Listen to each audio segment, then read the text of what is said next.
Hey, good evening, how everybody.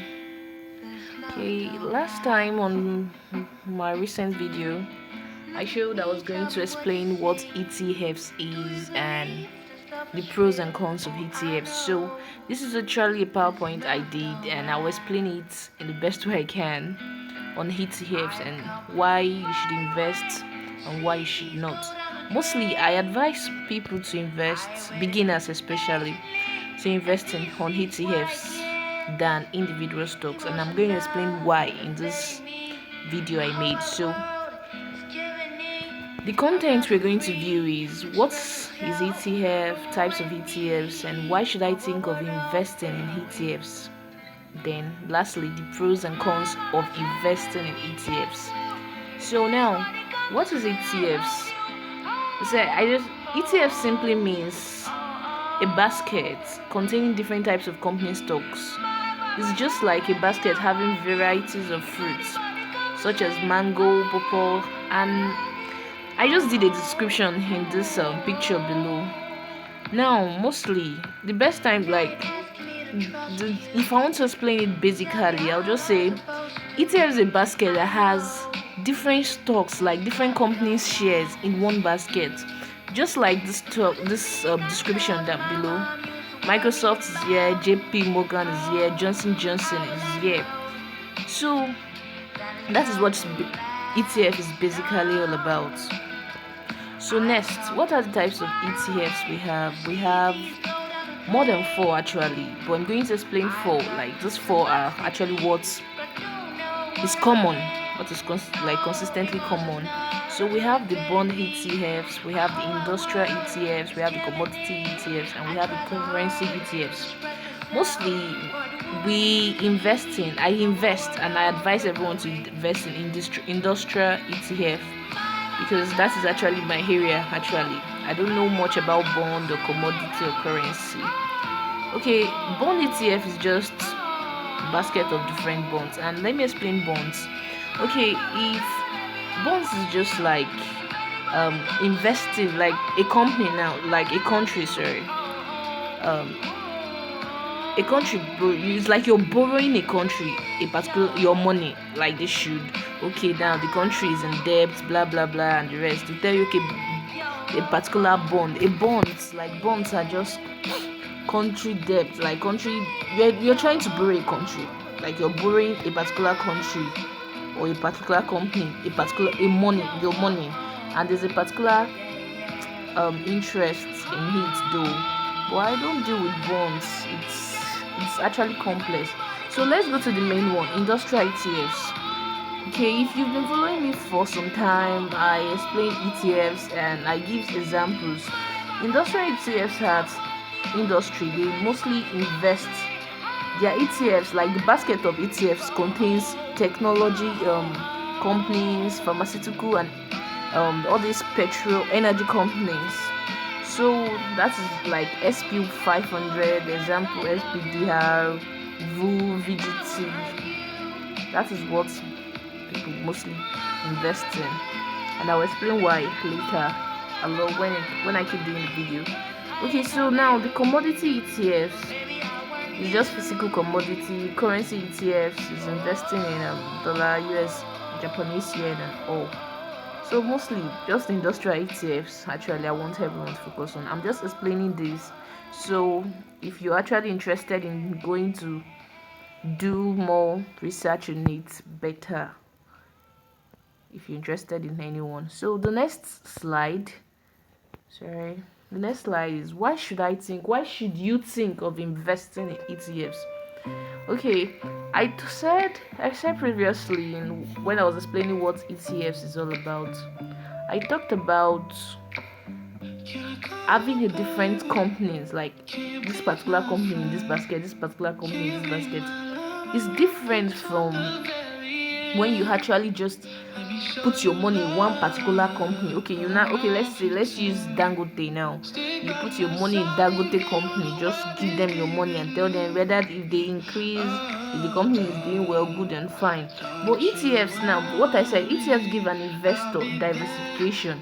So if it was an ETF you bought Dangote will be there. Which other company do we know? Different companies in like, okay, let's say Dangote, Union Bank. Let's use banks now. Zenith Bank. Everything is inside that same basket. You now give your money. It's like your money is now like every single company inside that basket. Your money is there. That is the diversification. That's what diversification means. Not putting your egg in one basket. Like, actually, it's not in one basket. But if you buy an ETFs, you have different shares, like in different companies. That is one thing about diversification. Now, I said ETF gives an investor diversification, meaning instead of just buying a particular company share like Apple, I explained it here. Why not buy an ETF such as VGT? VGT is a particular ETF, is an industrial ETF actually. It deals with contains mostly technological companies. We have the Microsoft, Visa. Visa is those that do company that mostly do with this online transaction and other technological companies. So when you buy a particular percentage of the shares of the VGT, you'll be getting the shares in all these different companies mentioned above. I just explained it. So the next one is ETFs are passively managed. The rate at which tax is collected is just a little percentage. What it simply means is I gave a description of passive investing and active investing. Passive is you won't be stressing yourself. It will be working on its own. Actually, that is what active you need to put in the work. So now when you say tax rates, the tax rates in investing is if you have actually started your investing journey, you notice that the money that they remove from when you want to buy some stocks, the money they collect from you is much compared to when you're buying ETFs. Like now, the amount of money I've used to buy Apple is very, very expensive compared to the amount of money I'll use to buy VGT. Like the tax they'll collect from me. Assuming Apple is collecting 2% tax on how much I want to put. Assuming I want to put 5,000, so they'll take 2% out of that 5,000 as their own. But for ETFs, it's 0.01. The tax rate is very, very low and very interesting, and it's actually very advantageous because you're not just buying one company, you're buying different companies, and you're still buying it at the tax rates charged very low. So that's why I advise beginners to start with ETFs. It's one of the best investments actually. So the next one is, what are the pros and cons? That's the advantage and disadvantage of investing in ETFs. Like I said, lower cost. You can buy $2 of VGT or $2 of SP 500, but potentially higher cost. This potentially higher cost simply means there are some ETFs that actually how will I put it, very, very expensive. What do I mean? Because I said it's actually lower cost, potentially higher cost. ETFs like Vanguard SP 500, they are two different things.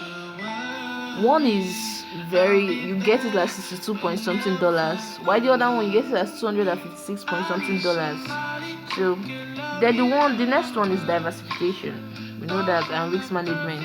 Now, limited control. You actually have no control over your stocks because you actually passively manage. It goes on its own, and you earn your money, and it's not an individual that actually manages. It's not actually all ETFs that are passively managed. Some ETFs like QQQ is actively managed by a particular individual. So now the tax benefit. I explained the tax benefits. Lower cost, lower tax will be required. Then easy to trade. Yeah, it's very easy to trade. Every stocks, actually individual stocks too, are easy to trade because of the technology age we are in. So things has actually been made very easy for us. So that's all.